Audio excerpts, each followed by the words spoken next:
তাহলে ওয়াকফ জমিটা কার হাতে ভাই? মানে যদি ক্ষমতায় যদি বলি তাহলে স্টেটের হাতে। স্টেট লিস্টে রান করে জমি, তাহলে সেটা কি করে ওই অপদার্থটা যে স্যান্ডো গেঞ্জি পরে নারদার টাকা নিতে ব্যস্ত, আইন না পড়ে, তাহলে মানুষকে বিভ্রান্ত করছে।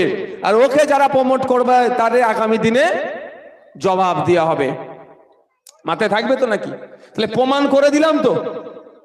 যদি না বিশ্বাস হয় হাতে মোবাইলে গুগল করুন, পেয়ে যাবেন। তা বন্ধুগণ, আমাদের চোখ কান খুলে রাখতে হবে। আর মুসলমান ভাবছে ওর সব কেড়ে নিল, ওর সব কেড়ে নিল। আমি আপনাদের বলি, শুধু মুসলমানের কাড়ে নেই, যার কথা বলার লোক নাই তারই আজকে কেড়ে নেওয়া হচ্ছে। আপনি উত্তরাখণ্ড চলে যান, ছত্তিশগড় চলে যান। ছত্তিশগড়ে হাজার হাজার বিঘা জমি, জঙ্গল, সেইগুলোকে সব আদিবাসীদেরকে উচ্ছেদ করছে। কে করছে? এই জ্যোতি বাবুর ভাষায় এই বড় বড় বিজেপি সেখান থেকে আদিবাসীদেরকে উচ্ছেদ করে সে জায়গাটাকে দখল নিচ্ছে। শুধু কি মুসলমানের উপর অত্যাচার হচ্ছে? বিজেপি মানবতার শত্রু।